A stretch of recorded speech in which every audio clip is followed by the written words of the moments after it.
Why America and the West is collapsing? Another reason is our relationship with death. Now, this is something that is near and dear to me at the moment because tomorrow is my grandfather's funeral. He was 91 when he died, and he lived a very long, healthy, great life. Grandchildren, great grandchildren, someone who's a model citizen in so many different ways, a rock for our family in regard to reliability and stability, and just an amazing person. But I look at our relationship with death and the way that we handle death, especially in the West, and it's very, very interesting to me. And I'm seeing it because, again, it's his funeral tomorrow, and so family's in and out of town, and there's all these different things, people, conversations and stuff like that, and seeing how different people handle it. And what I've noticed, and I noticed this not just with my family, but with lots of other people and just the world in general, that when someone, even if they live a really long life, like 91 is, for me, is a very, very long life, we have a hard time letting go. And of course, if I was my grandmother and I had lived, had, 70 plus years of marriage together, it would be very difficult to let go, of course. But again, let's talk about, let's just use my grandpa as an example of what he went through in the last years of his life, and how we as the West kind of, and I don't know if this is like this in other cultures, but I can tell you, without our technology of drugs and surgeries and all this extra technology that helps keep people alive longer, I can tell you, without those things, we would have a much different way of looking at death. When somebody starts going downhill, they're gone pretty quickly. Whereas now we can prolong their life. So taking my grandpa, for example, he's had Parkinson's for many, many years. He has had cancers. He broke his hip, so like the last 18 months of his life, he really couldn't move well. I mean, he could barely, move his body. And Parkinson's is one of those diseases that just debilitates you day after day after day. Some days you have good days, some days you have bad days, but on average, it's just going down and down and down in regard to your ability to move, your ability to talk, your ability to do anything. And so for several years, he's been just a shell of himself, really not there, not engaging, not wanting to engage because it's difficult, not wanting to do anything. And now, I take a step back and I look at that, and I was happy that he passed away because I knew that he was suffering. Okay. I had some personal experiences with him, but when he could still talk, and he was suffering even when he could still talk, really bad, in pain all the time, all the crazy stuff. Right. And so when it got really bad, I look around and I see how people respond to him almost dying and then ending up dying. And it's like they become to me, again, this is my opinion, they become selfish as to not letting this person go. So what do? Okay, the person can't chew their own food, so we whip their food up for them and we feed it through a straw. The person can't breathe without oxygen, so we get them an oxygen tube. This person can't do anything for themselves, but we still want them around. Now, I don't know what my grandpa was thinking, but I can tell you this: when you're that old, and especially when you have debilitating diseases like Parkinson's, your brain function is not going to be there. Now, Parkinson's doesn't necessarily affect your brain, but he's got lots of different things going on as well. And like I said, age catches up to everybody. So whether he was complete, and let's just make this point, even if he was cognitively all there, I think that might be even worse, in my opinion. I think that if you're cognitively there, but yet the physical side of you is not able to do anything, you want to be able to talk, but you can't, you want to be able to move, but you can't, to me, that's very torturous. It's like being stuck in a straitjacket and you can't move or can't do anything, and with a muzzle on you. That would be a horrible, again, for me, a horrible way to live.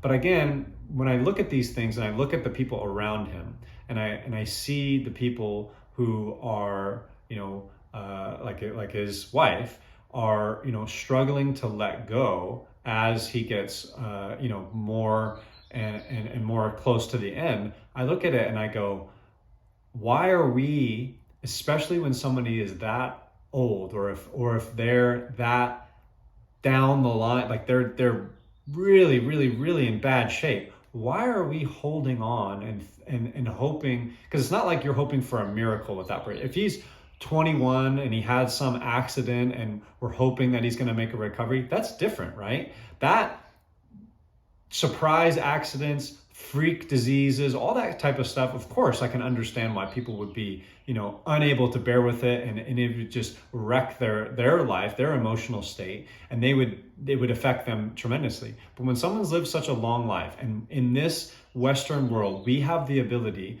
with technology, with drugs, with surgery, with pre-screening, with all these different things that we have nowadays, we have the ability to keep people alive for a very long time. But what I start to see now is that not only are we keeping people alive for a long time, it's like we're forcing people to stay alive. And again, my opinion is almost be like tortured to death because of the other people around them. And that might even be the doctors, but a lot of times it's the family and the people that are closest to them, where they want to keep these people around, and they might not even want to be around, or they might not even know how to express that it's just too much. Now you're saying, JD, what? Are you just going to let people give up? You're just going to let people die? Well, let me explain what I'm saying, okay? If we didn't have the technology of oxygen for someone that can't breathe correctly, that person's not going to survive. That person's dead. But now we have oxygen. So you're saying, JD, well, because we have oxygen, you shouldn't use it? I'm not saying that, but what I am saying is if you're talking about a society like these videos are about, a society collapsing, if we're spending money and we're spending resources and we're going through emotional torture ourselves, seeing someone go through these things and barely keeping these people alive and just basically extending their death. We're not keeping them alive longer because their quality of life is not there. They're in a home, or they're stuck. Like in my grandpa's case, he was just bedridden. He could not move. He could not get out of the bed. He couldn't even turn himself over. You're keeping that person alive, in my estimation, is like torturing someone. They're just suffering. They're just suffering. You're extending their suffering. That's what I look at. So when you give them the oxygen, yes, you're helping them stay alive. Technically, yes, you are correct.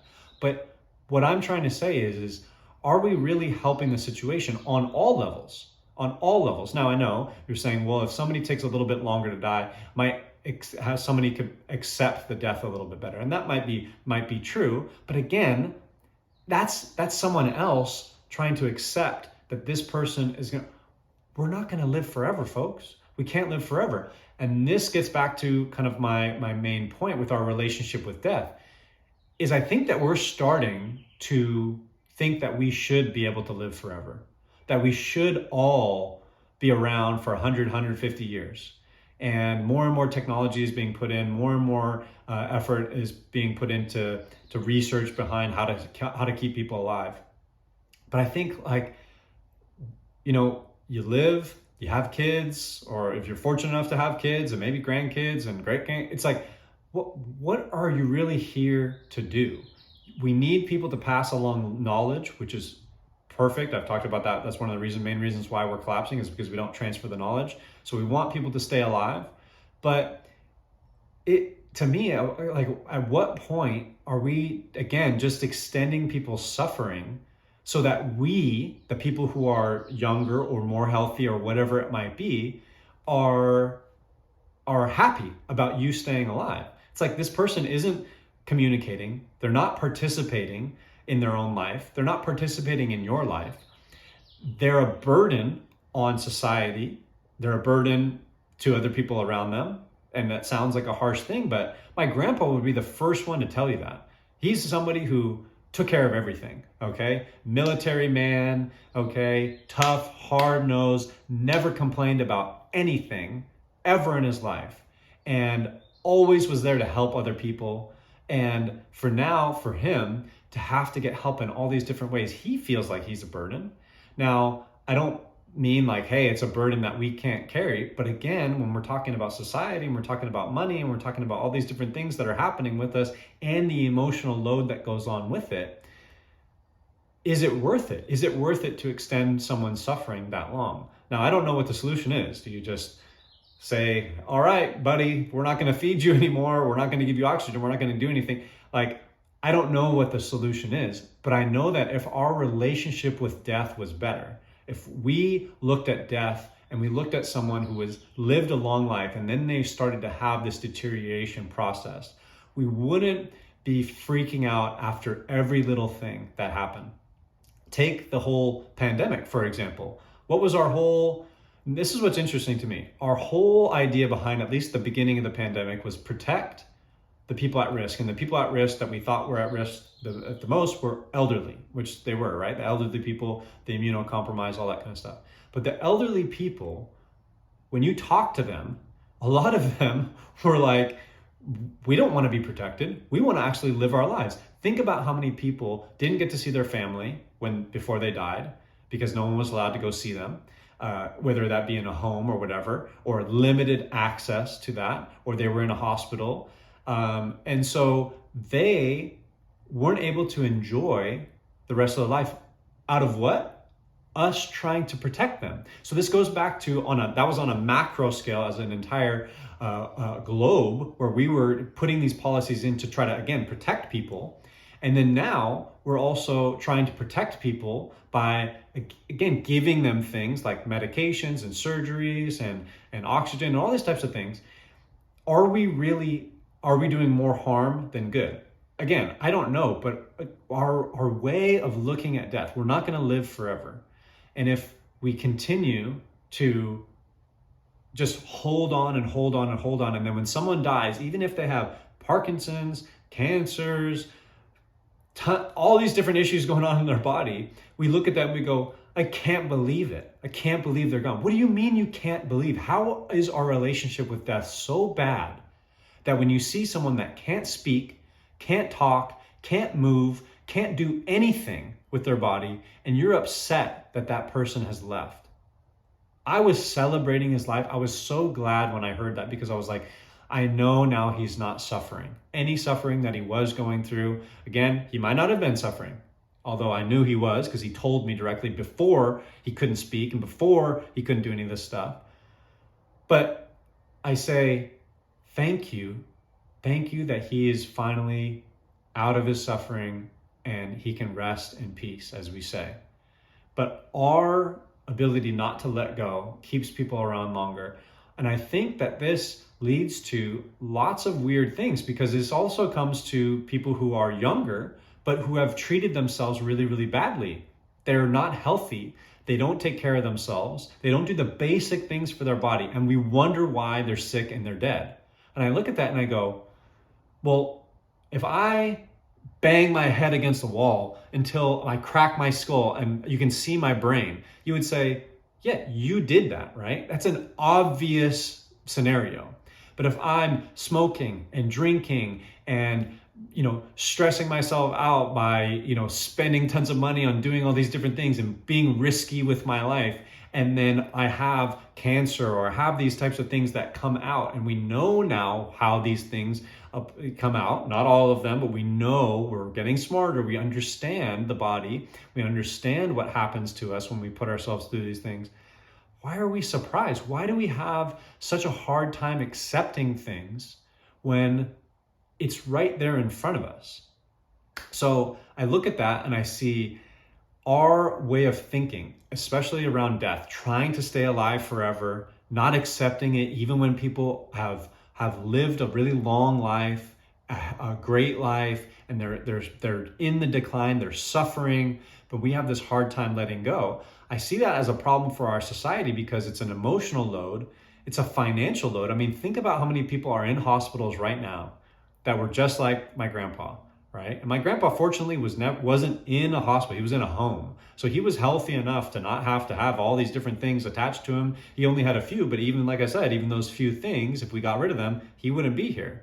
But how many people are in hospitals that we're just prolonging their suffering. We're prolonging the little tiny bit of life that they have left. And they're not going to make a U-turn. Okay. The people that can make a U-turn, like I said, we want to focus on those people. We want to take our time. We want to do everything that we can because they might have 40, 50, 60 years left. But somebody who's at the end of their life, who've lived a long life, doesn't have anything left to prove. They weren't doing anything even before they got sick. They were just hanging out. And then now we're just extending this for what? Again, I don't know what the solution is. You just start throwing people off the building? No, that's not what I'm saying.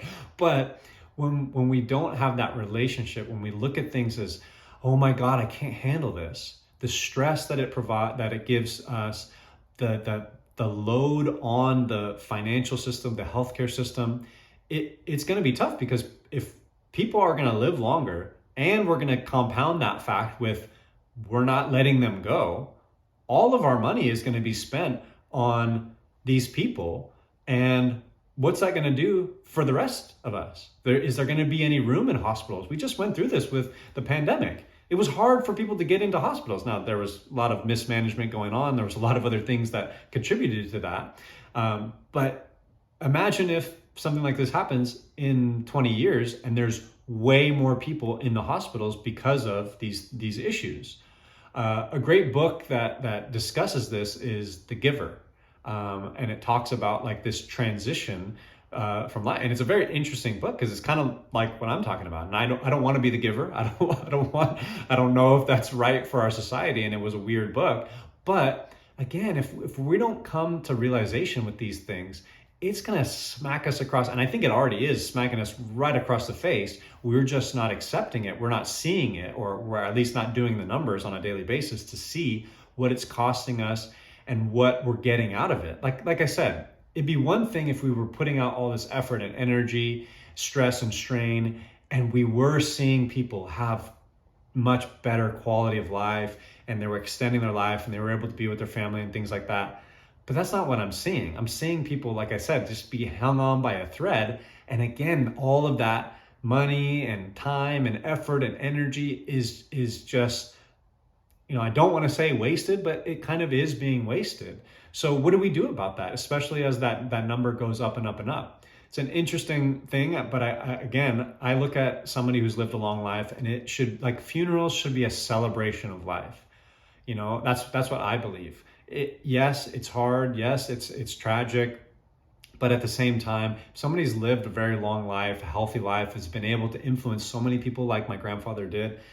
It should be a celebration. And I see so many people just adding more misery. And maybe that is part of the stages of grief and people have to go through that stuff. I understand that everybody goes through it their own way.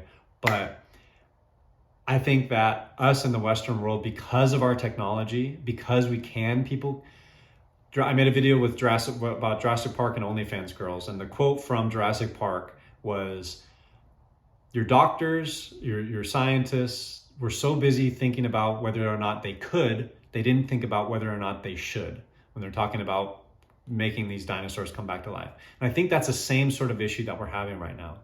Just because we can, just because we have the ability to do these things, doesn't necessarily mean that we should be doing these things, keeping people alive longer. And again, it's a very sticky subject because I don't know what I'm going to be like when I get to that age, or if let's just say my wife or something is like that, I might completely change my mind. But where I'm at right now and looking at it from a societal point of view, we have to have a better acceptance of the fact that we're not immortal and that we're not going to live forever. So that's my thoughts on the subject. I think it's a sticky subject, but at the same time, we need to evolve. We need to understand that we're not going to live forever. And we have these blessings of technology that do a lot of things for us, but in certain situations, they just prolong suffering. And I don't know if that's a good thing. So let me know what you think. Give it a like if you like it. Send me a comment underneath, and we'll talk to you then.